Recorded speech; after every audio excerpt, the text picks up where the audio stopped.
Hey, this is Bobby Paul. We are Saliva, part of Saliva, and you were watching Rockin DFW. Get it, boys. Hey, y'all, this is Rockin Ron. We're about to start bringing this brand new show to y'all called Rockin DFW. We're going to advertise all the local towns, all the good club venues, sweet spots, where to eat, where to play, all that good stuff. There will be special guests on the show, everything from club owners, producers, lighting directors, tattoo artists, burlesque, and celebrities. These are the people in the art and entertainment industry that bring everything to life. Tune in to Rockin DFW, channel 30.8, KWGA. Rockin' Rod, peace out. I'm Kitty Hernandez. Coming up next, we're going to be sitting down with world-renowned producer Gary Long of Nomad Recording Studio, right here in the heart of Dallas.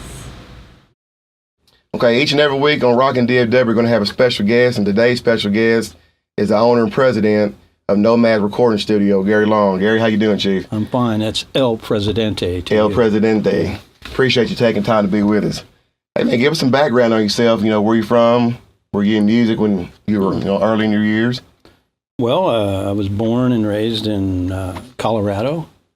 I started playing music officially when I was 15 years old. Got my first instrument at the age of 15, drums.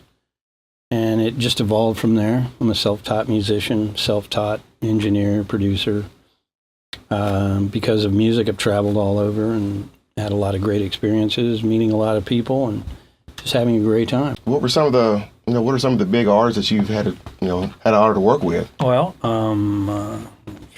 Kirk Franklin, Merciful Fate, King Diamond, Dave Grohl, Cradle of Filth.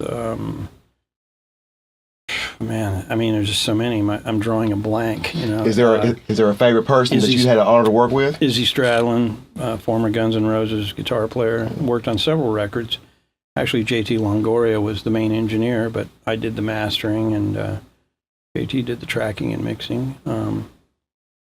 To name a few, worked with Todd from the Toadies.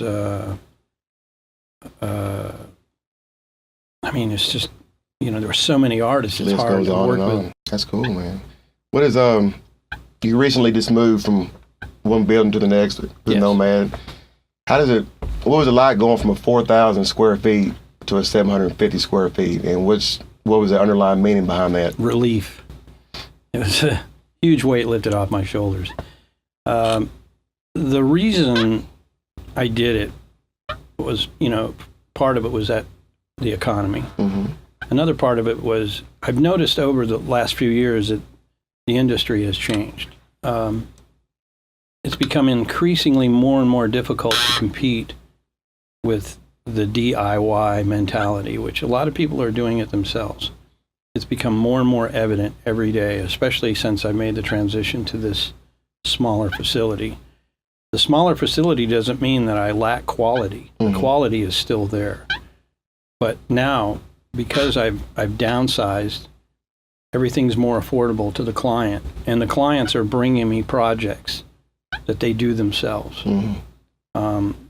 Whether they go in a studio or whether they're doing it at home, that's the part that's unknown, because a lot of the product now comes to me via the internet. There's so many clients I work with, I never see them. We talk on the phone, we email back and forth, the files are sent to me, I do what I'm being commissioned to do, whether it be mastering, mixing, or overdubbing, whatever the case may be, and then the product is emailed back to the artist. Really kind of cool. Is it something that works out better for you in the long run? Best move I ever made. What happened to the old building that you used to be at Nomad? The old building is still there. How do I put this? I was approached by another producer locally with the idea of forming a partnership. And at the time, I had considered it, but I wasn't really comfortable with the idea, since I kind of had this vision of downsizing. I had never really had a partner the whole time I've been in business, and I didn't really feel like that's the direction I wanted to go in. So we had a few meetings, and we were able to arrive at a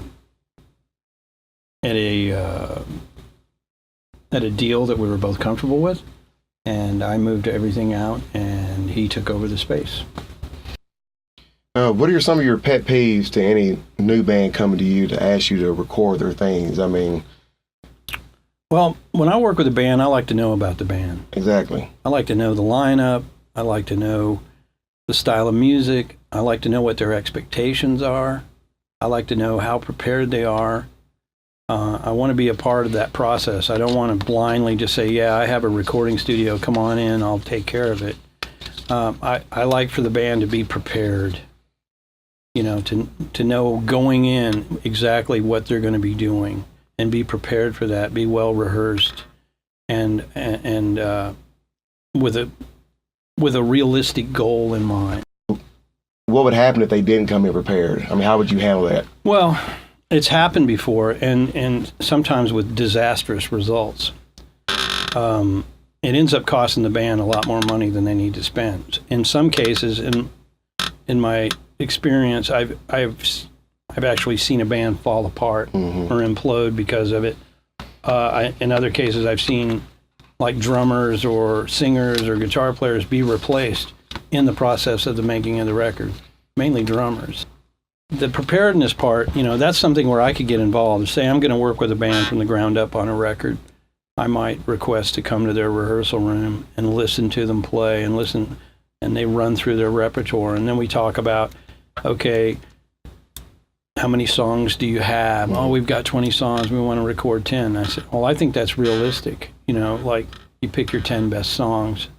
I encourage some guys to think about maybe going in a direction of doing an EP because you can spend more time on fewer songs. People, they go, well, why an EP? Well, say if you have 20 songs and you pick your 5 or 6 best, you record those, then you go back into your catalog and you rework the other 5 or 6 remaining and you put that out. And then when you're at the table showing your merch, you got more product. That makes you look more established. I mean, what would you tell a band that would come in, and I'm sure you've had it numerous times it's happened where they come in, they say, Gary, we want to sound like Pantera, or we want to sound like Curtinpalooza, or et cetera. Well, first thing you say is, if I could get those guys over here to play your instruments, then we could make that happen. You're not going to sound just like that or like that. I mean, I understand why artists say that. They want to sound, that was their inspiration, and they're like sitting there going, oh, if my guitar could sound like Dimes, or if I could sound like Vinny, or I could sound like this guy or that guy, that would just be great. I mean, I'm happy that the role models exist for these guys to aspire to be. Like, I want to be like that. I would say, well, why not, you know, use that as a vehicle, like push yourself to be as good as that. In the process, try to think outside the box and reinvent yourself so that the next guy might want to be just like you. Because there's a whole legion. I mean, a record comes out and there's 10 more bands that sound just like that band. You know, to me, when I think about music, the best bands were the ones who broke through and had their own individual style. You think about Pantera, I mean, it's been 20 years. But you think about it, when they came out, they weren't copying anybody. They were doing what they wanted to do. They evolved into what everyone knows them to be. I mean, when you listen to Dimes guitar playing, you don't hear him trying to sound like Billy Gibbons or Jimi Hendrix or Eddie Van Halen or Randy Rhoads, even though I'm sure he enjoyed listening to those artists. You know, he grabbed his guitar and what came out was him. Yep. And that's, and all of those other artists that I mentioned, that's what comes out when they play. That's their personality coming through the instrument. So I feel like it would be a shortcoming to say, we want to sound just like that, when the potential is to possibly be the next Pantera, in the sense that you don't sound like that. You sound like original, if I worded that right. Yeah, it's originality. I was just asking that question because I know out in the scene, you know, playing, I hear a lot of younger bands saying they want to be just like this band and this band, and I want to know if you still got that same feedback from anybody that comes in here. What are some of the gear you specialize in here? Well, in the old studio, as you recall, I had the large format mixing board. Oh, yeah. I've shied away from that. I don't really need that anymore, and that's part of the advancements in technology. What I use now is use Pro Tools HD, and I used all Dangerous Music components, the Dangerous 2 bus, which is a summing bus unit that works much like a console. This allows me to sub the mix out to 16 tracks. So it gives the mixes a lot of depth and transparency. Instead of mixing through the 2 bus of Pro Tools, it's like mixing through a console.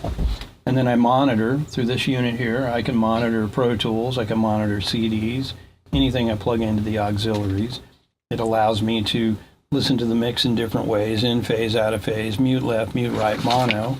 And then of course this is my metering system, so I can make sure that my lefts and rights are balanced. It also is the brains behind my headphone system.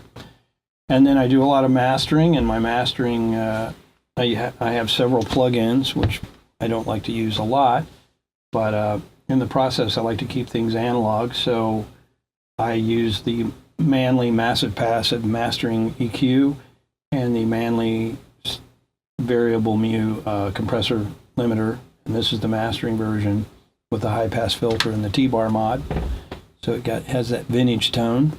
And then the Crane Song Head, which is a harmonically enhanced digital device, which emulates the character of analog tape with your pentode, triode, and analog adjustments. It's also my master clock, so I can pick different sample rates and bit rates depending on, what sort of session I'm working on. Anywhere from 44.1 all the way up to 192. And then all my conversion is Apogee. And then, of course, my mic pre's are Avalon, Great River, Summit, Focusrite. And my monitoring is Dynaudio and Genelec. And I use a Intel Mac to run the whole thing. Business as usual, right? Nothing's changed. Only the size of everything. Only the size of everything. But the sound hasn't changed. The sound is still there. The quality's still there.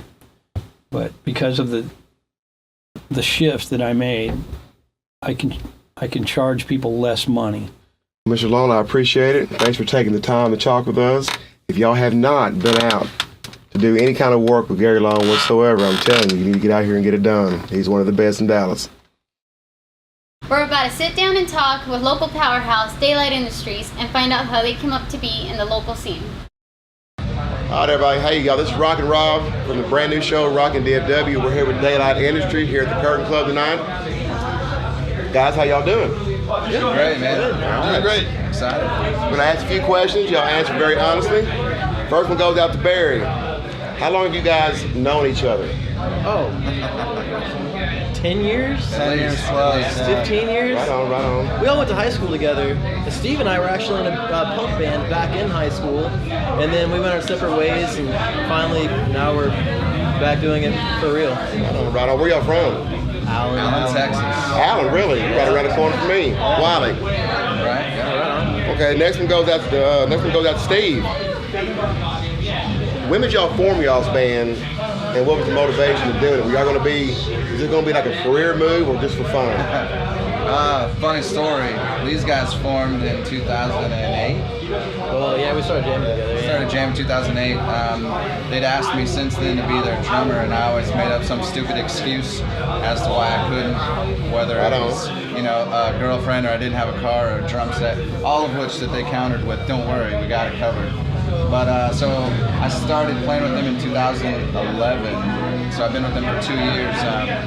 We jam for fun, but if we get paid in beer, we're happy. So. Get paid in beer, we're happy.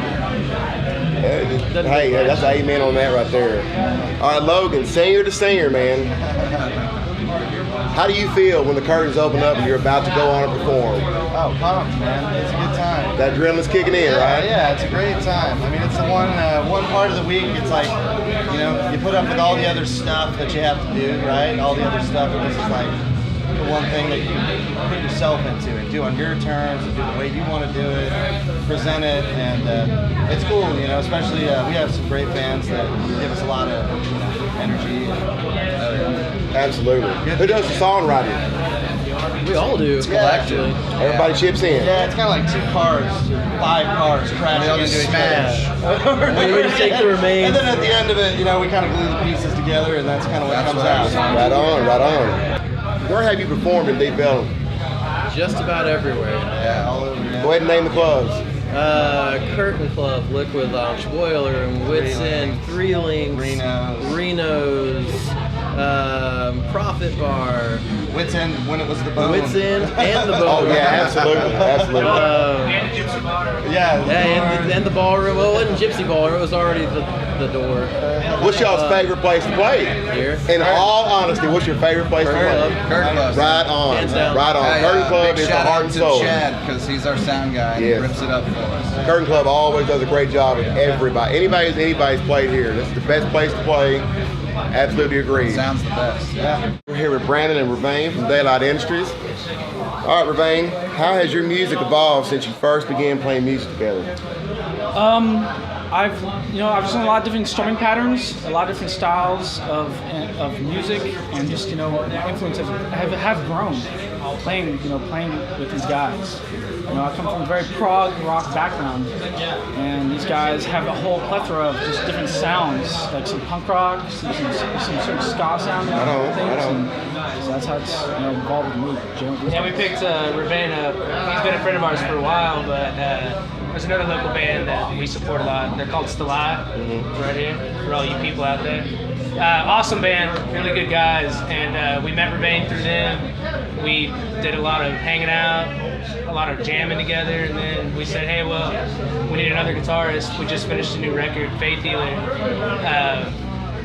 and I did a bunch of different records, a bunch of different guitars on that record, and so we needed another guitarist, and so we approached Ravane, and he was down and willing, and he's been here for what, 5, 6 months maybe?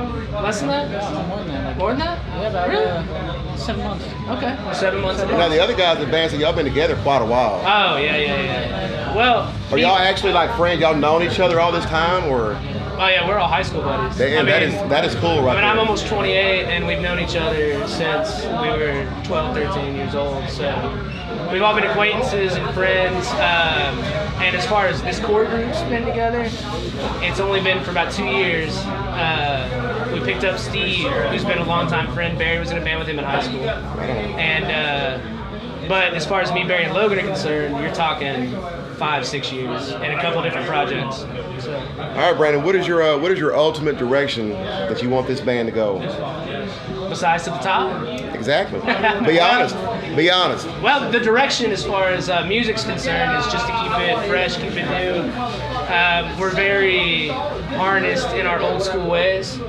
We all grew up listening to a variety of punk rock music, doing our thing, and we went the prog route for a while. We kind of got it out there, and now we're back to our roots. And as far as the direction's concerned, I mean, we just want to take over the world how it was taken over by us, and that's just through loud, energetic, awesome rock music.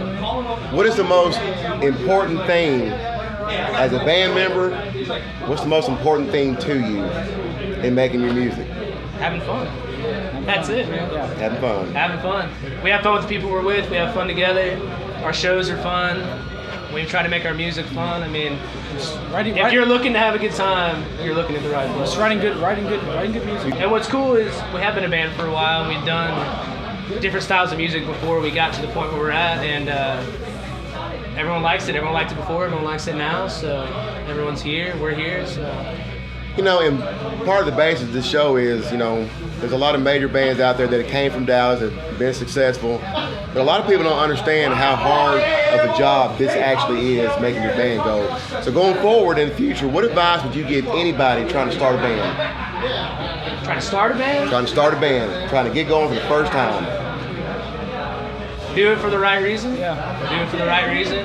Play your heart out, and that's all you can do, man. And don't stop. Because if you believe in it, man, people believe in you. Exactly. Hey, this is Davo from the local alternative band Alterflesh. Just chilling here with Rockin DFW. We're here at Curtinpalooza 2.0, March 8th, 2014. Great lineup tonight. A lot of stuff going on. In addition to the red carpet and visual artist Todd Bott that's on hand, a lot of great stuff going on. We're down here at the iconic Curtin Club, deep in the heart of North Central Texas, the Deep Ellum Music and Arts District of downtown Dallas. Much love. Take care, stay positive, cultivate your dreams, and support your local music scene.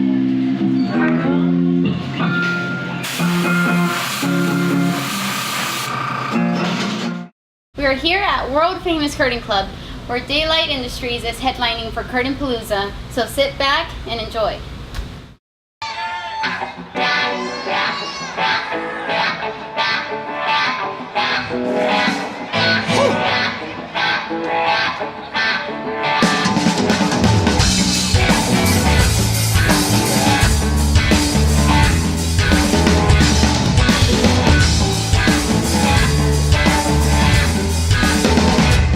Like a strong like breeze across the western sky, like a bullet soul until you die, like a memory, like a cry, like a passing clouds, like a eye.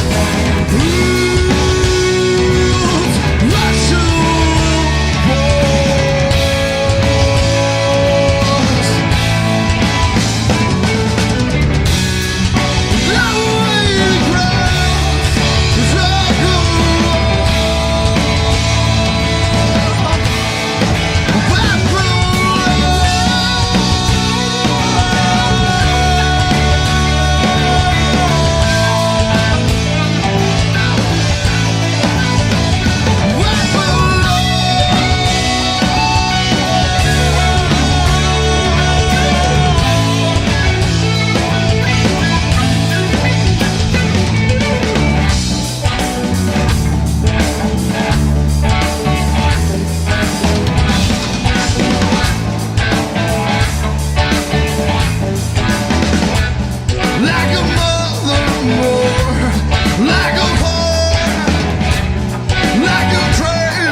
Sound has always been there, and now they're just now refining it and really finding themselves. And you can tell because everybody's having more fun and more energy comes to the shows. Part of the reason they mesh is because they've known each other for so long. They're all friends. Yeah. They all jack around and they make always music the thing. together. That's That's how always music the thing. should be. And they're in my view like what a band should actually be. You know, a lot of bands the front man is like, oh, it's all about me, but this band it's actually about the band.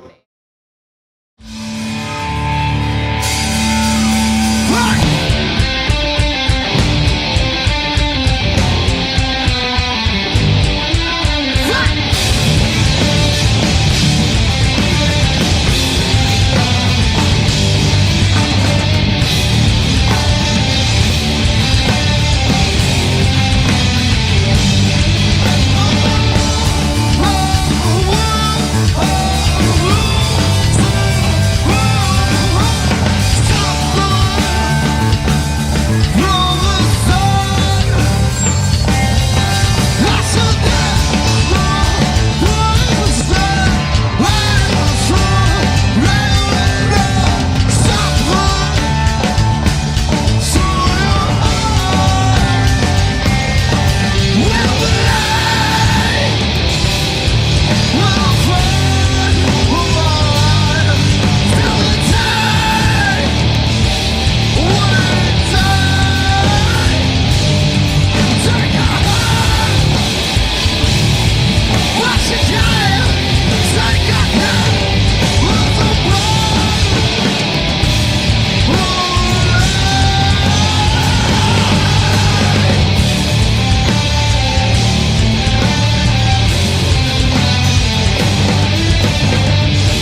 Thanks for rocking out this week. Be sure to tune in next week as we have the band Starosia and with special guest Chad Lavelle.